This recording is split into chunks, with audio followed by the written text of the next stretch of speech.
good to see everybody here this morning. Appreciate you being here for our Bible class time. And let me go ahead and say, I feel like I'll have more opportunities to say this throughout the week, but I'm thankful to be with you. Me and Leslie were talking in the car about the last time we were able to be at Bethlehem on a Sunday morning, and we came up, it was the summer of 2018, which feels like a long time ago. A lot has happened in the last couple of years, but I'm thankful to be with you. I'm thankful to have this opportunity to study not only this week, but over the next few minutes.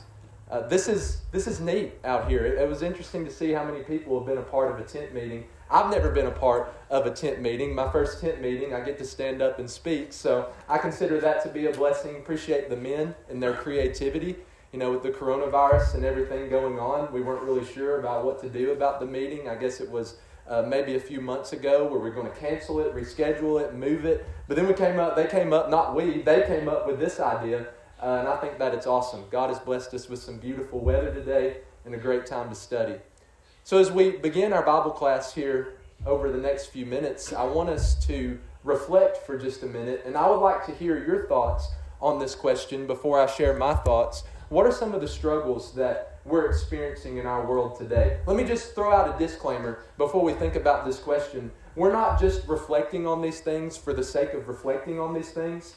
That this morning we're not thinking about the challenges and struggles of our world or our nation or even the struggles within our own households just to think about them or to think negatively about people who have different opinions than we do. But I think you'll see the purpose of this as we move throughout this Bible class. So let me hear from you, and then I'll share with you my thoughts. What are some of the struggles that we're experiencing in our world right now? Of course, there's always been struggles throughout all time, but I think there's some very unique challenges that we're experiencing in our world today. So what are some of those?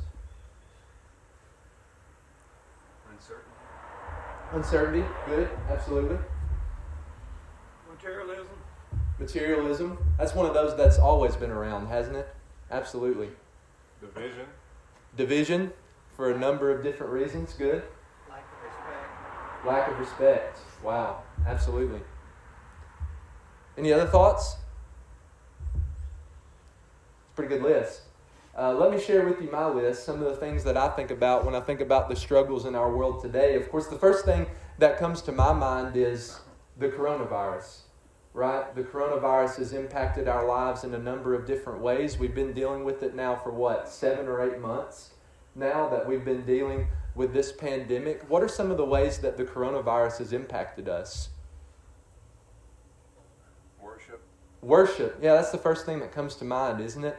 That we weren't able to assemble as we normally do. I know where I preach at Red Walnut, we took, I think it was 7 or 8 weeks that we were strictly online. We're still not back to completely normal service schedule. We're just going on Sunday mornings for Bible class and for worship.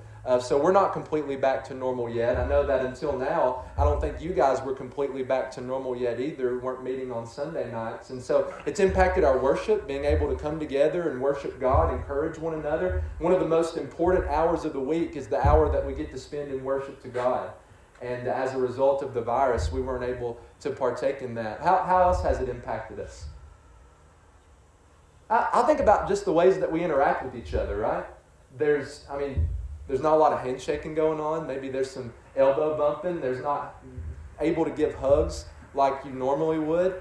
People are wearing masks. I see some of you wearing masks. I have my mask in my pocket. Most of you, I'd say the majority of you knew me when I was younger. I liked to wear masks whenever I was younger because I thought that I was a superhero. Let me throw out, I don't like to wear them anymore. I don't like going into Demos's and seeing a sign saying the mayor has required people to wear a mask. I don't like it now. So that's another way that it's impacted us. Has it impacted your work? Those of you who are in school, has it impacted your schools? I know that it impacted Freed-Hardeman pretty heavily a couple of weeks ago. Had a pretty big outbreak and a lot of people in quarantine. A lot of people tested positive. It seems they're getting better from that and coming on the upside of that. But I know Friendship Christian in town had to shut down for a couple of weeks and go completely online. Kristen was telling me about that. So the point is, the coronavirus has impacted us in a number of different ways, right? And when we think about our world today, and we think about the struggles and challenges of our world today, if the coronavirus were all that we had to deal with, that'd be enough, wouldn't it? Wouldn't that be enough? But then you think about the other challenges and struggles that we face in our world. Some of the things that you mentioned. Here's the things that I think about. How about politics? I don't know if you noticed this or not, but this year's an election year. I don't know if you know they're having an election in a couple of different weeks. There are a lot of people on both sides of the aisle, within both political parties, who are scared and worried and anxious. What if the other candidate wins? Republicans are worried. What if Joe Biden wins the election? Democrats are worried. What if Donald Trump is reelected? So there's a lot of worry and anxiety and stress whenever it comes to politics. There's a lot of tension. People are fighting. People are arguing. If you want to see that, you know where to go? Come on, tell me, where? Where? TV? Good. Where else? Social media. Social media. My goodness. You scroll on social media for just a few minutes, and you'll eventually come to people fighting and arguing, being mean-spirited towards one another, calling each other names over political topics. And so I think that's another challenge that we're facing right now in our world, and it's a challenge that we're going to be thinking about over the next few months. I also think about the unrest and the protest and the riots that are taking place in our nation and the tension that comes from that, and perhaps that goes back to the political side of things. But I just wanted to go ahead and list these things. We're facing some pretty unique challenges, aren't we? We're facing some pretty unique difficulties whenever we think about our world today, whenever we look at our world today. Now think about this question. What would happen if we were to focus all of our attention just on those challenges? What would happen, maybe here's a way we could illustrate it. What would happen if you sat down in front of the TV and watched the news every day? And those three things, the coronavirus, politics, the riots and protests, that's what you heard about all day, and you focused all of your attention on those problems and those challenges. What would happen? What are some words that you would use to describe a person who becomes so focused on the problems of the world? Fearful. Good. What else? Depression, depressed, yeah. Exhausted. Absolutely. What else would you say? Suicidal. Yeah, some. Saw a spike in numbers, especially when the quarantine started. Absolutely. What else? Here's the list that I came up with, and some of these words are the words that you use. Depressed, sad, mad, angry, discouraged, confused, fearful, afraid, stressed, worried, anxious, exhausted. The list could just go on and on. Couldn't it? That if we were to focus all of our attention, if we were to completely focus on the problems and the challenges that we're facing in our world today, these are the words that would define our lives. These are the words that would define the decisions that we make, the way that we feel, the emotions that we have, whether it's the coronavirus, whether it's politics, whether it's division or a lack of respect, whether it's the protests, the riots, the unrest, the tension, regardless of what it is, when we become so focused on those things, it's going to impact our lives in negative ways. It's going to put us in positions where we're not living that abundant life that Jesus talks about in John chapter 10. Remember, I've come so that they may have life, but not just life, but that they may have it more abundantly. When we become so focused on these challenges, it's going to rob us of that. So here's the question that I really want us to think about in our Bible study this morning. What's the solution to this? What's the solution? When we think about the challenges of our world, the difficulties of our world today, becoming so focused on those challenges. Have you found yourself there recently? That you've become so focused on the challenges of the world that maybe these words have started to define your life? That maybe you look at that list and you can pick out 2 or 3 of them and you can say, that's me, because of this topic, because of this challenge that I've been thinking about. So what's the solution? Well, this is where I want us to think about one verse over the next 30 minutes in this Bible class. If you'll turn with me, let's go to Hebrews chapter 12 and verse 3. If you'll go there. Hebrews chapter 12. And we're going to spend the rest of our time this morning in our Bible class thinking about what the writer says in verse 3. Hebrews chapter 12 and verse 3. So here's what I like to do. Let's read this verse together, and then we'll take some time to think about the context of the book of Hebrews and what's taking place in the book of Hebrews. And then we'll come back to the verse and we'll take it word by word and kind of break down what the Hebrew writer is saying there. Let me go ahead and say this week I'm going to be reading out of the English Standard Version of the Bible. So if it's different than yours, that might be the reason why. So notice Hebrews chapter 12 and verse 3. Look at what the writer says. Consider him who endured from sinners such hostility against himself, so that you may not grow weary or be faint-hearted. Let me go ahead and show my hand. That's going to be the theme of what we're going to be thinking about this week. That verse captures everything that we're going to be talking about over the next few days. So before we dive into the verse and before we kind of begin to break it down together, let's take some time to think about the context of the book of Hebrews. Whenever you think about the book of Hebrews, what's the situation? What's the problem? Who is the Hebrews writer writing to? Do you have any insight on that? Who are we addressing in the book of Hebrews? Jewish Christians. Jewish Christians, good. Hebrews, right? Hence the name. So we're writing to Jewish Christians. What's going on with them? Writing to Jewish Christians who are really struggling with their faith in Jesus.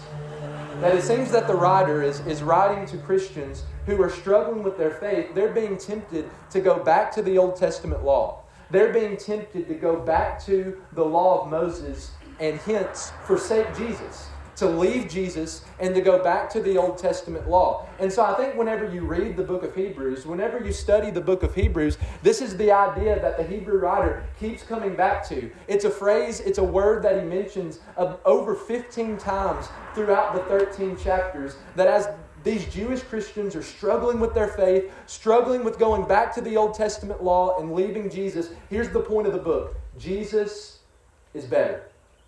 Jesus is superior. That Jesus is better than the Old Testament law. Jesus is better than everything that's associated with the Old Testament law. So if Jesus is better, the question is, why would you leave him? That if Jesus is superior to what you find in the Old Testament scriptures, then why in the world would you leave him in order to go back to it? And so that's kind of the argument that the Hebrew writer is presenting. I think when you look at an outline of the first 10 chapters of Hebrews, this idea just pops off the page. That in Hebrews chapter 1 and verse 1 through chapter 2 and verse 18, we discuss about how Jesus is better than the angels. He's superior to the angels. In chapter 3 and verse 1 through chapter 4 and verse 15, we see how Jesus is better than Moses and the number of comparisons that he presents there. In Hebrews chapter 4 and verse 14 through chapter 7 and verse 28, Jesus is better than the Aaronic priesthood. Jesus serving as our high priest is so much better than someone of the house of Levi, or the tribe of Levi, the house of Aaron, serving as our high priest. In Hebrews chapter 8, the covenant that Jesus has established is better than the old covenant. Remember in Hebrews 8, it talks about how Jesus' covenant is built on better promises. It's a better covenant. Quoting Jeremiah 31, that new covenant that Jesus has come to establish is better than the old. So again, the implied question is, why would you go back to it? Why would you leave Jesus in order to go back to something that's inferior? Hebrews chapter 9, verses 1 through 12 discusses how Jesus is a better sanctuary. And then in Hebrews chapter 9 and verse 13 through chapter 10 and verse 18, we see how Jesus is a better sacrifice. Jesus' sacrifice, the sacrifice that he made once for all people, is better than the sacrifice that you see in the Old Testament. The animal sacrifices, the various kind of offerings that would take place in the temple, Jesus' sacrifice is better. So the main idea of the book becomes pretty apparent, doesn't it? That when you look at the book of Hebrews, when you study the book of Hebrews, we're talking to Jewish Christians. They're struggling with their faith in Jesus. They're being tempted to go back to the Old Testament law. And the Hebrew writer is pleading with them, please don't go back. Please don't leave Jesus, because Jesus is better. Okay, I know sometimes, especially in Bible classes, I don't stop to take a breath. Do you have anything to add to that? Anything to think about when we think about the context of Hebrews? Okay, so now let's take that context in Hebrews chapter 12 and move it into Hebrews 12 and verse 3. With that message in mind, here's what we're thinking about. Jesus is better than the Old Testament. Why would you leave him? Here's the message we see in verse 3. Let's read it one more time. Consider him who endured from sinners such hostility against himself, so that you may not grow weary or faint-hearted. Now let's break down what the writer is saying there. What's the first word there in verse 3? 4. 4? Okay, some translations might have the word for. What's the second word then? Consider. Consider. Is that in everyone's translation, the word consider? That's what it says in mine. What does the word consider mean? What does it mean to consider something? Think about it. Think about it. Good. When you think about the word consider, it's not just like a passing thought. It means to think about it, but it's not just something you're going to sit down and think about for a few seconds or think about for a few minutes and then move on and never think about it again. That's not the word consider here in Hebrews 12 and verse 3. Maybe another word that we could insert at the beginning of this verse is the word ponder or analyze or calculate. Think about. This is something, it makes me think about this. You know the statue of the thinker? He's sitting down and he has his hand on his forehead. It looks like he's really thinking about something. That's what's being described here. That's the Greek word here. This is sitting down and really investing some time and energy and effort into thinking about something, considering something. Me and Leslie were working on her math homework in class she has at Freed-Hardeman just about a week ago. And it's been a while since I've taken math. I guess it's been about 5 years, which makes me feel old. And so anyways, I was trying to help her with this math, and I was putting all of my brain power into it, but I couldn't get it. I couldn't help her with this math that she was going through, and the class is like teaching math to children or something like that, and I just could not figure it out. Really sitting down and thinking about it, putting time and energy and effort into it. Math isn't very fun, so let's think about it this way. You walk into Maggie Moo's, right? Anybody like Maggie Moo's? Yeah? Mark does. I know Charles does. Charles likes to go to Maggie Moo's. Charles is a big fan of ice cream, if you didn't know that. So you walk into Maggie Moo's. The first thing that you see, and it's a glorious sight, is this long counter that extends from one side of the building to the other. And that long counter is filled with what? All kinds of different tubs of ice cream. When you walk into Maggie Moo's, you might be different than me. But whenever I walk into Maggie Moo's, it takes me just a minute to think about it. You know, I have all these flavors in front of me, and I have to take just a second to think about it, to consider what flavor am I going to get. Okay, once I decide what flavor, what kind of toppings am I going to put in it? Do I want toppings at all? Am I going to put it in a cup, or am I going to put it in a cone? If I put it in a cup, what size do I want? If I put it in a cone, what kind of cone do I want? See, there's a lot of questions here. There's a lot of things you have to think about when you go to Maggie Moo's. Do you want a regular cone, a waffle cone, chocolate dip cone, a white chocolate dip cone with sprinkles? I guess that's the really fancy one. How many scoops do you want? I'll take as many scoops as you got. That's what I want to say. But the point is, when I walk into Maggie Moo's, sometimes I'm not walking directly into the line, but I'm stepping back to put my back against the wall. I got to think about it for just a second. And that's what I think about when we see this first word in chapter 12 and verse 3. Consider, think about, analyze, calculate. This is not just a passing thought, but this is a thought that you're going to put time and energy and effort into. This is the kind of thinking that's going to make your brain hurt. Okay, what do we consider? What are we thinking about in verse 3? Consider, what's it say? Him. Who's the him? Jesus, isn't it? If you go back to Hebrews chapter 12 and read this in context, in verses 1 and 2, the writer's talking about us running the Christian race. And as a distance runner, I think it's really neat how the Hebrew writer uses distance running in order to talk about this race that we run as Christians. But notice, when you look in verse 2, how do we run this race? When you run a distance race, you're looking forward to the finish line. When we run the Christian race, what are we looking to? Verse 2, looking to who? Jesus, the author and perfecter of our faith. Who is that? Points back to Jesus, who for the joy that was set before him. Who's the him? It goes back to Jesus. For the joy set before him, he endured the cross, despised the shame, and is seated at the right hand of the throne of God. And then immediately, verse 3, consider him. Consider Jesus. Think about Jesus. Analyze Jesus. Ponder over Jesus. What are we considering when it comes to Jesus? What are we thinking about whenever it comes to Jesus? Consider him, why? Verse 3, who endured from sinners, not righteous people, not good people, who endured from sinners such hostility against himself. When we take the time to think about Jesus, to analyze Jesus, to ponder over Jesus, he says, here's what you think about. Think about the hostility that Jesus endured from the hands of sinners. Does every translation use the word hostility? What other translations use there? Who endured from sinners such hostility? Is what the ESV says. What do other translations say? Opposition. Yeah, that's a good word. It's literally, in Greek, it's the word anti-logia. Anti-logia. So you take a minute to break that down. What's the word anti mean? Anti. Against. Right? Logia means oracles. Oracles against.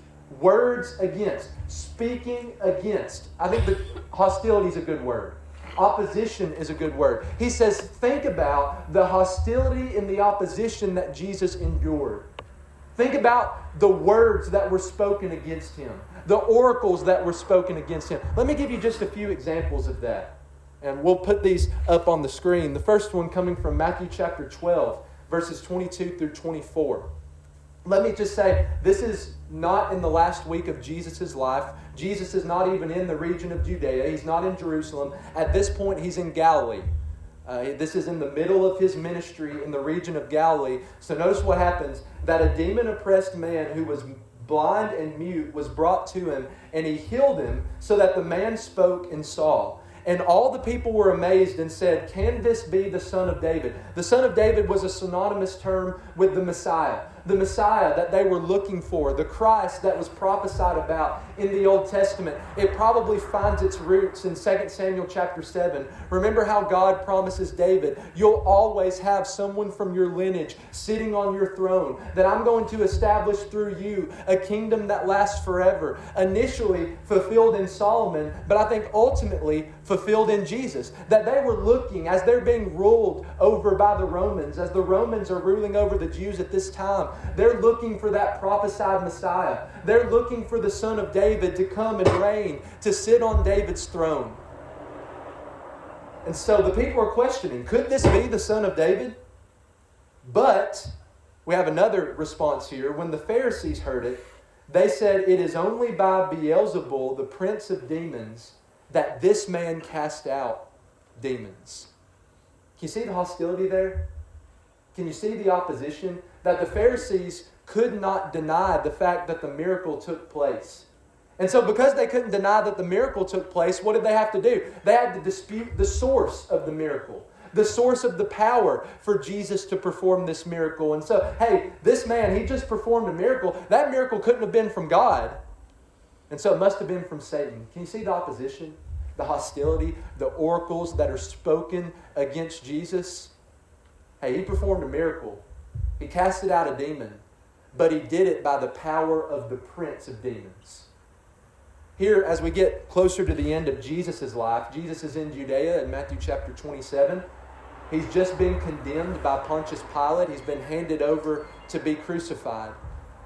That whenever you look at Matthew 27, Jesus has been scourged. He's been beaten. His back has been torn to shreds by a whip, a flagellum. The Roman soldiers beating him. We could go into detail about that. But notice what happens in Matthew 27, that the soldiers of the governor took Jesus into the governor's headquarters. And they gathered the whole battalion before him. You know how many soldiers that would have been? About 600. This is not just 30 or 40 or 50. This is 600 soldiers surrounding Jesus. They stripped him and put a scarlet robe on him. And twisting together a crown of thorns, they put it on his head and put a reed in his right hand. And kneeling before him, they mocked him, saying, "Hail, King of the Jews." And they spit on him and took the reed and struck him on the head. And when they had mocked him, they stripped him of the robe and put his own clothes on him and led him away to crucify him. Again, can you see the hostility? Can you see the opposition? As they spit on Jesus, they mock him, they make fun of him, twisting together a crown of thorns and slamming it down onto his head, taking off his clothes and putting a purple robe on him, the color of royalty, putting a reed in his right hand, a kingly scepter, and they're mocking him. As they spit on him, they make fun of him. Well, this guy claims to be some kind of king, doesn't he? He claims to be some kind of king. And so let's give all of this to our king. Every king needs a crown. Every king needs a robe. Every king needs a reed to rule their kingly scepter in their right hand. And so now that we've given our king all that he needs, let's fall down before him. Let's fall down, Hail, King of the Jews. See the hostility, the opposition, as they take the reed from Jesus' right hand and they begin to beat him over the head with it. Let's get rid of this thing. How about that? This might be better. Is this on? Can anybody hear? Okay.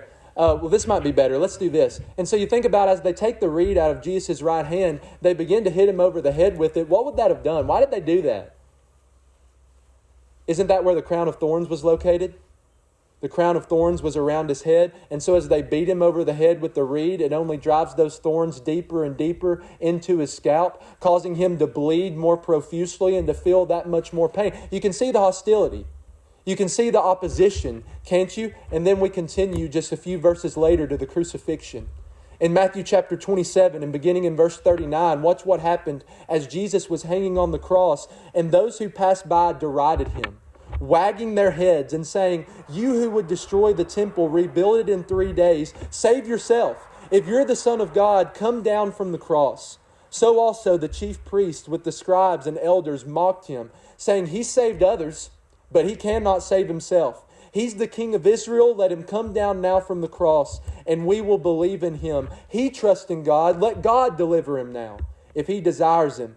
For he said, I am the Son of God." And the robbers who were crucified with him also reviled him in the same way. Again, what we're wanting to notice here is the hostility, the opposition, how people are speaking oracles, speaking words against Jesus, as Jesus is in one of his most painful moments, as he's hanging on the cross, bearing the sins of the entire world. As people passed by on the road, they made fun of him and they mocked him. But it's not just them, it's also the individuals who were hanging alongside of Jesus, the robbers, who were deriding him and mocking him and making fun of him. One of them had a change in heart, according to Luke's account in Luke 23, but here he's making fun of Jesus.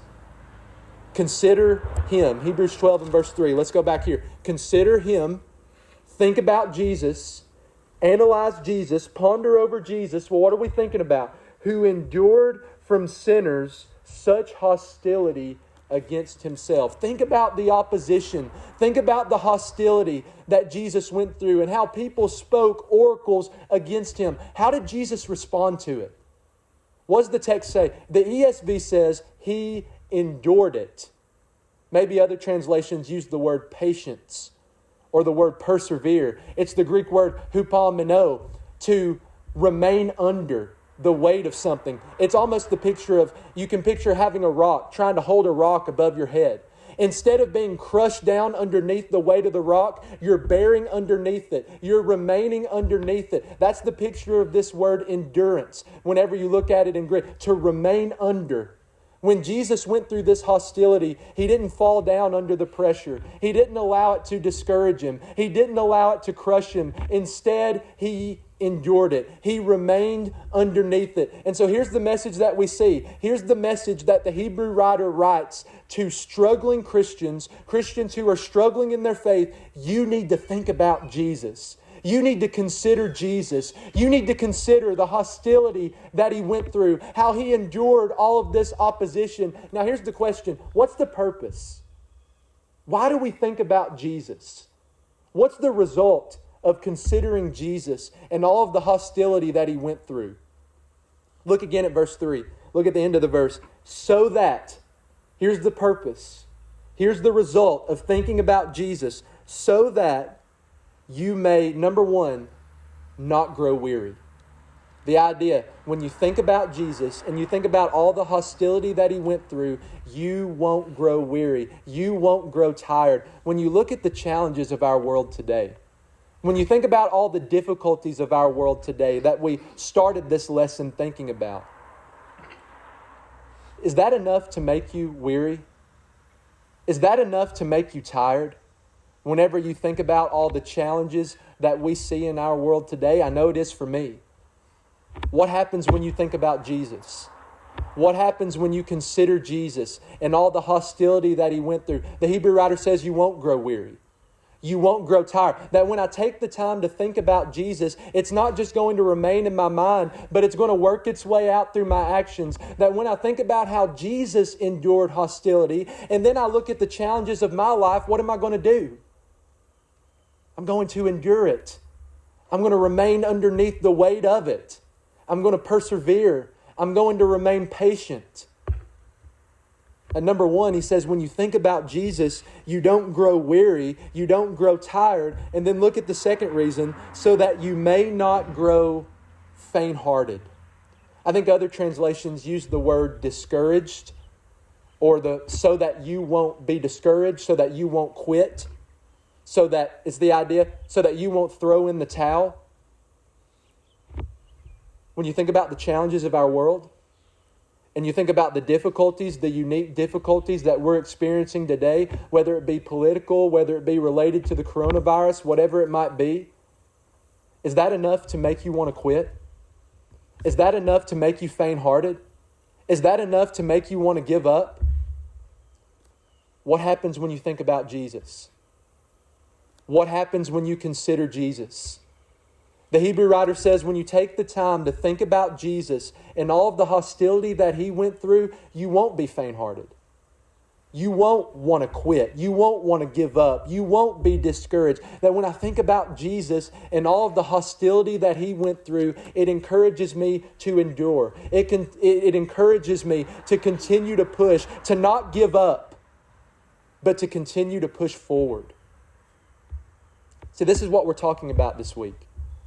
This is going to be our goal this week as we think about this gospel meeting and we think about all the times that we're going to be able to have to study together and the time that we're going to spend thinking about God's Word. Hebrews 12 and verse 3 captures the goal of what we're going to be doing in this gospel meeting. Perhaps you've seen the theme of this meeting is Consider Jesus. Think about Jesus, especially in the midst of the difficulties that we see in our world, the difficulties that we're experiencing in our world. What we need to do as Christians in various ways is to really sit down and think about Jesus, to think about what Jesus was willing to go through. And the Hebrew writer says, when you really take the time to think about Jesus, you don't grow weary and you don't grow faint-hearted. I don't know if do you guys know who Dan Winkler is? Have you ever heard of him before? He's a preacher in the church, very talented preacher in the church, someone that I look up to a lot. I heard him make this statement one time, and it stuck with me. I think it applies well here.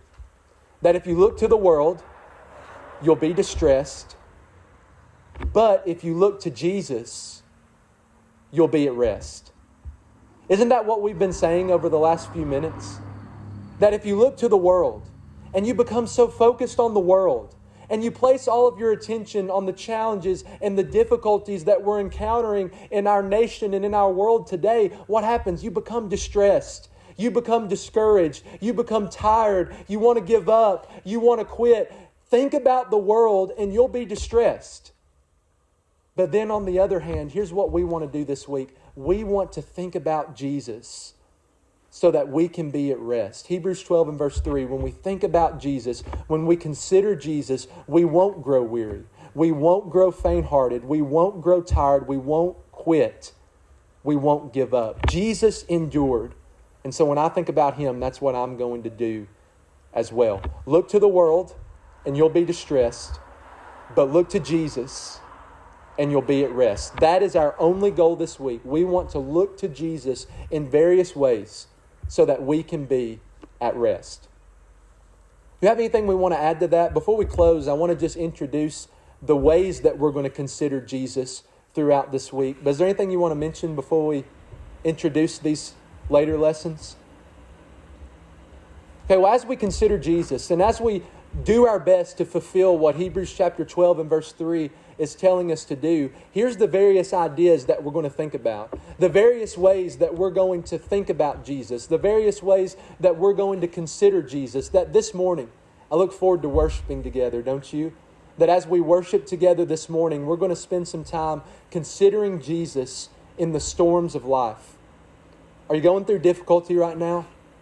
Are you dealing with stress and worry and anxiety right now? Is there a storm going on in your life right now? This morning we're going to take some time to consider Jesus in the midst of our storms, in the midst of the trials and the difficulties that we face. And so I look forward to worship, and that's what we're going to think about the next hour.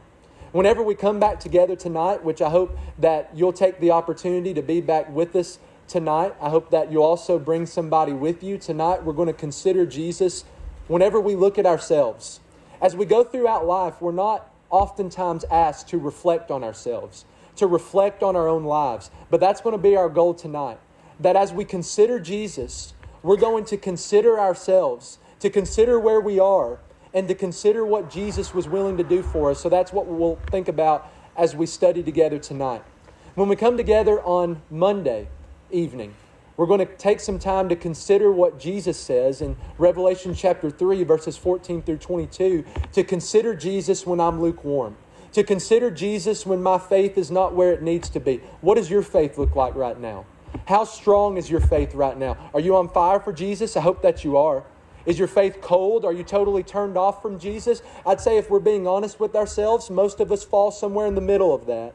That perhaps our Christianity and our relationships with God have become defined by indifference and complacency. And so we're going to consider Jesus when that takes place. To think about Jesus whenever we're lukewarm, when our faith is not where we know it needs to be. On Tuesday night when we come together, we're going to consider Jesus and our priorities. What do your priorities look like? Our priorities control the decisions that we make on a daily basis. Really, our priorities control who we are.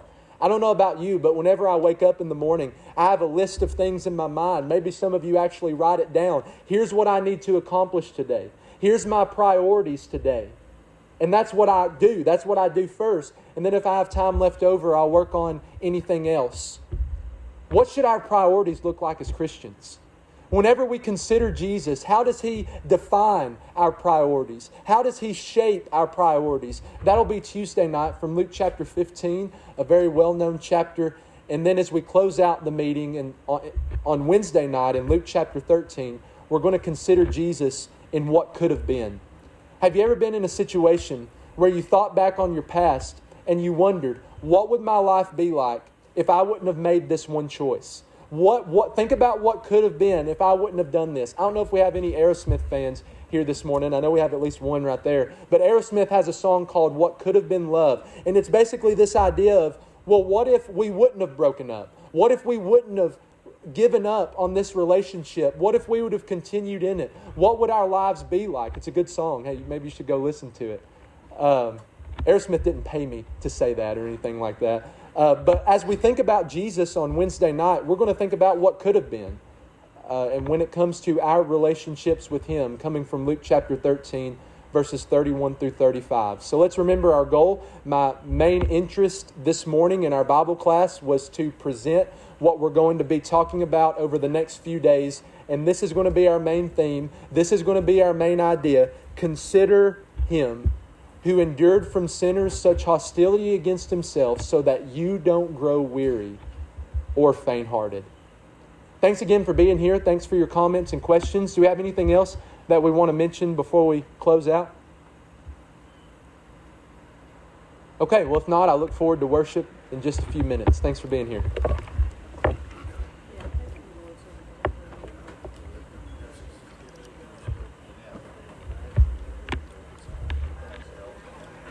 Yeah, I don't know. I'll just stand behind the podium. It's not a big deal.